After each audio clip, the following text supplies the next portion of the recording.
Danny Green, you don't have to worry about Danny Green. He may not be your, dominant guy during the regular season, but even when he's not scoring, he's still trusted by the coaches to be out there because he doesn't make a lot of mistakes, defensive assignments and things like that. But playoffs, when it gets down to the nitty-gritty, one silver lining, we also talked about Kuz, the bench. The bench continues to outplay other benches, which is nice. 19-11 for LeBron. He's speaking with Mike in the media.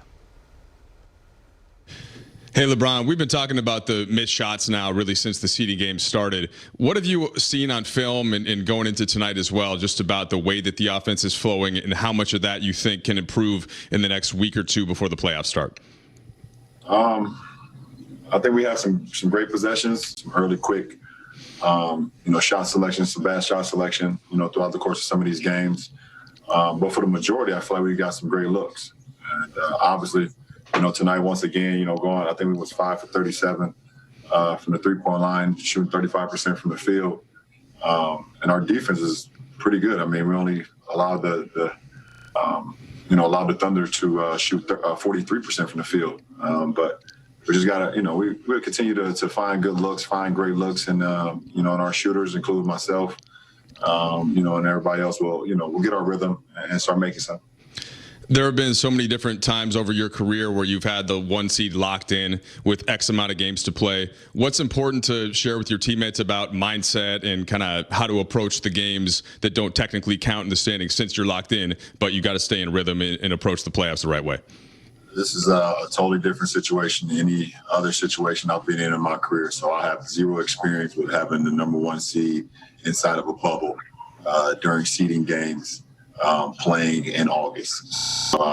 This is all a learning experience for all of us, and we're going to take it day by day, continue to work our habits either on the floor, during the film session when we're able to get on the floor as well.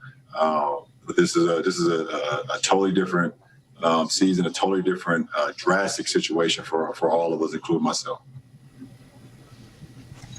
All right, let's go to Dave. Hey, LeBron, has there been anything that is, I guess, discouraging to the point where you're like, okay, this is something I can't figure out, or we really got to work on it, or is the stuff that's happening so far in the 2-2 start expected when there's a layoff and there's some new pieces being incorporated while you're missing some of the guys you relied on all year?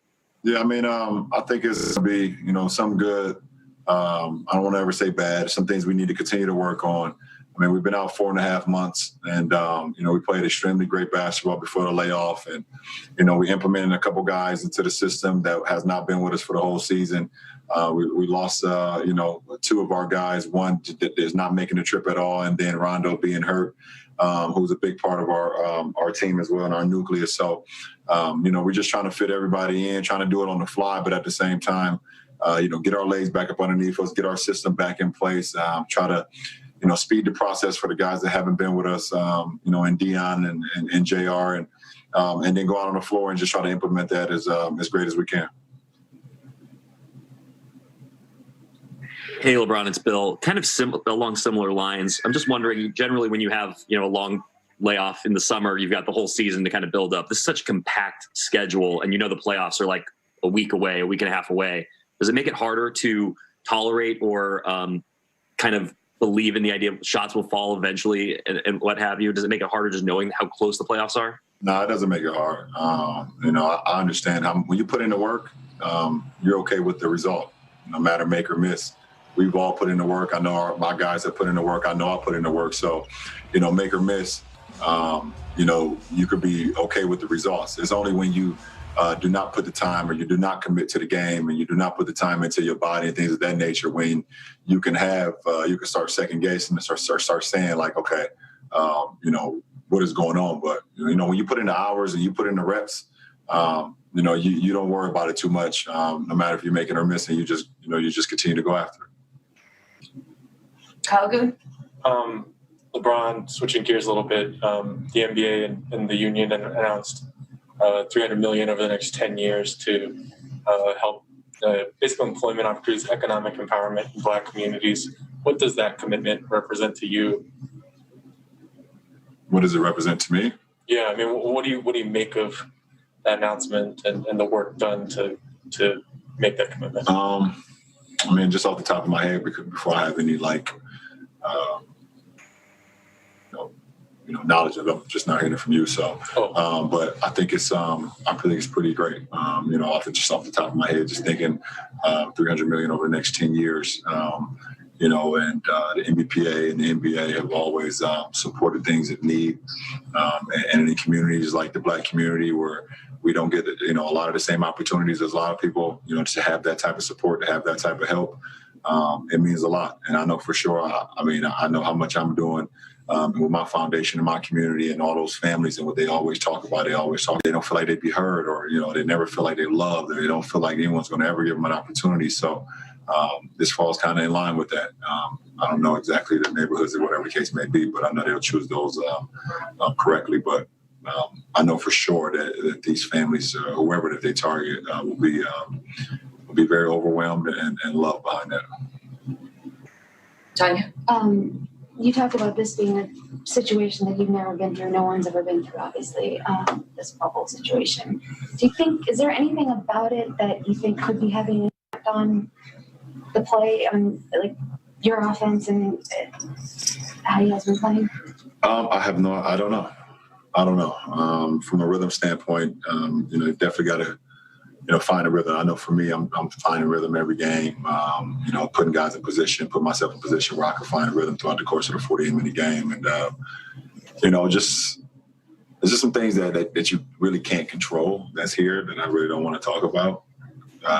That's kind of like off the floor, but you just try to be there for your teammates. Like I said, you follow the game plan that the coaching staff give you, and then you go out and lay it out on the line. And like I said, win, lose, or draw, if you feel like you're committed to that game, you're committed to that possession, then you can live with that. Yes. Hey, LeBron. Hold on, I got one more. We got one more. Hold on. I think I noticed you changed your shoes at halftime. Yeah, they were a little slippery. The court was a little slippery tonight. Yeah. You did that against the Clippers also. Was it similar? Yeah, I was a little out of rhythm too. Okay. Yeah, but the court was a little slippery in the ones that I had on, so I wanted to change it. Plus, I felt like I wasn't in good rhythm, so it's a superstitious thing. OCD thing.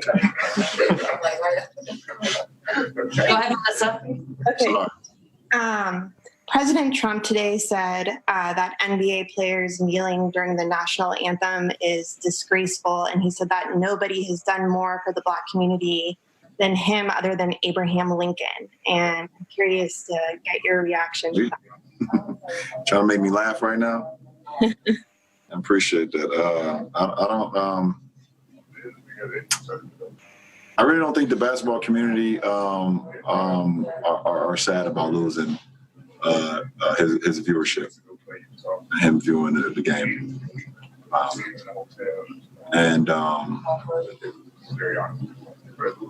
That's all I got to say. I don't want to. I'm not going to get into because I already know where this could go, where it could lead to for tomorrow for me. I'm not going to get into it, but I think our game is in a position, and we have fans all over the world. And our fans not only love the way we play the game, we try to give it back to them with our commitment to the game, but also respect, what else we try to bring to the game and acknowledging, what's right and what's wrong.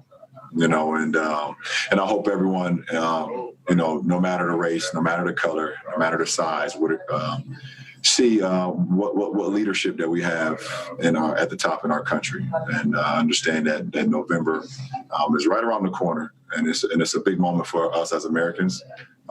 If we continue to talk about we want better, we won't change. We have an opportunity to do that. So, but the game is. The game will go on without his eyes on it. I can sit here and speak for all of us that love the game of basketball. We could care less. You heard LeBron James right there, using his platform